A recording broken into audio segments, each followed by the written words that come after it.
Hey everybody, welcome back to the channel. I appreciate your time. Thank you so much for watching. Back in the swing of things, if you were not at Goals, Gun Owners of America's first ever annual convention, was over in Knoxville, Tennessee. You missed a good one. Make sure you plan for next year. To everybody I met, it was my pleasure and my honor, and it was really fun to drop our new product to the public, our ready-to-drink cold brew cans.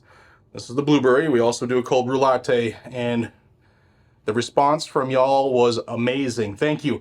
Going to talk about some representatives who have violated firearms law, and I want to know if you think that this might lead to help in destroying this particular law. What am I talking about? Well, Victoria Spartz is the Republican representative in Congress from Indiana. She's one of them, and she's running for re-election right now. And she was criminally charged after, allegedly, bringing a firearm into a TSA checkpoint at the Washington Dulles Airport in D.C. Now, while that incident happened back in late June, she's getting a little flack over what she said regarding that issue on Tuesday. Now, I got to spend some time with Rep. Spartz yesterday, and from our conversation, I really think she is one of the good ones. We know there's not many, but I think she is. Before I jump into this situation and get into the nitty-gritty, I want to thank Lear Capital for sponsoring the video. You guys and gals know I've been dealing with Lear for a long time. They're a trusted name in the world of precious metals investing. Well, recently, Kevin McDermott, who is the founder of Lear, assisted the FBI in a nationwide gold theft ring by providing key information that helped save customers millions of dollars. I chose Lear to help educate my viewers about the strategic need to own gold. It protects me and you against the enormous financial challenges that we face today and likely will for years to come. And it's frustrating, right? Lear has taught me that hope is not a financial strategy, but gold is. So if you want to own gold or silver, I recommend you call the good people over at Lear Capital. It's 1-800-260-5075 or leargg.com. Get the free information. Ask them those tough questions that you're ready to type into this comment field. They are ready to talk to you. There's no pressure to buy. You can also click on the link below and watch the FAQ video I did with Kevin, where he answers some questions that you, my viewers, sent to me. I recommend checking that out. 800-260-5075 or leargg.com. Now let's get into what happened here with Rep. Spartz.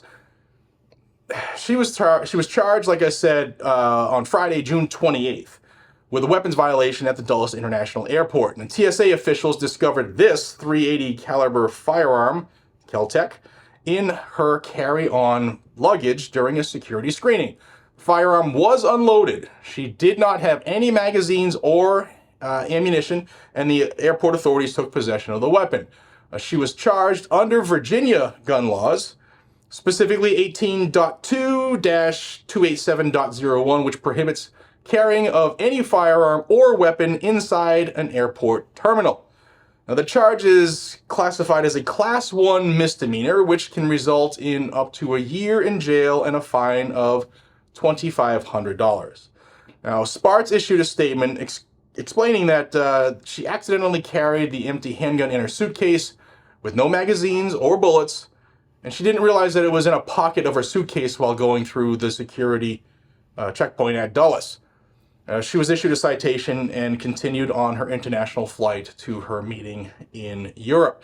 Now, Spartz has served 2 terms in Congress and recently secured the Republican nomination for a 3rd term after defeating 9 other candidates in the May primary. She initially planned to leave Congress at some point last year, but decided to continue her political career, vowing to fight against that deep state that we hate so much. She's up for re-election in November, obviously. Now, you're probably asking what she said about this incident that's causing her to get flack over it, right?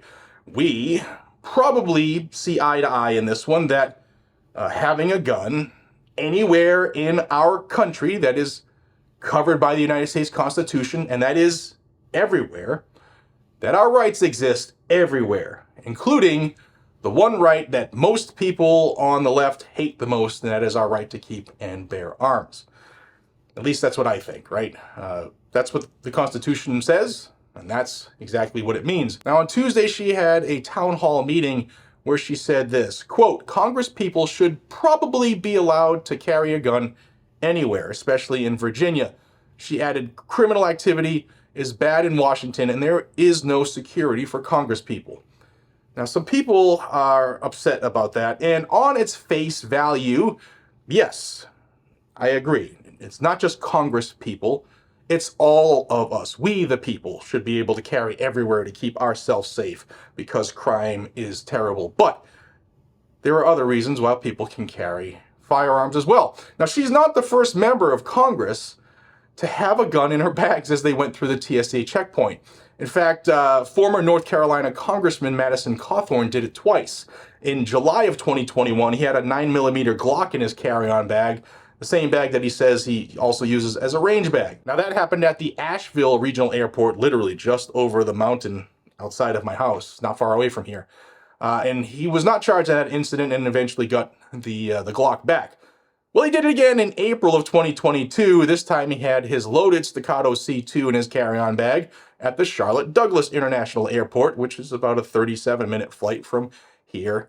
And he was subsequently charged on that one because it was the second time, and he later pleaded guilty to a third-degree misdemeanor of possession of a dangerous weapon on city property.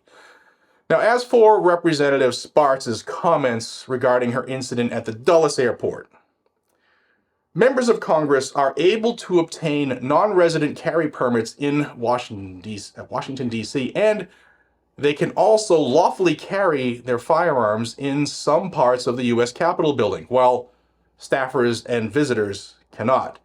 Now, Virginia also recognizes Indiana's carry permits as well. They have full reciprocity for any permit in the nation. And I feel that for those who are newer here, I have been saying this for over a decade. I feel that having to obtain a government permission slip in order to exercise a fundamental right that is guaranteed and enshrined in the United States Constitution is illegal, right? And some people, even on our side, even on the pro-gun side, whether they're Republican or Democrat or independent, some people believe permits are lawful and legal. I just do not. And we're able to have opposite opinions here in America. That's what makes this country phenomenal. Now, I did spend some time with Representative Sparks yesterday, and every question she was asked, she answered she was spot on related to the Second Amendment. She definitely believes in our right to keep and bear arms.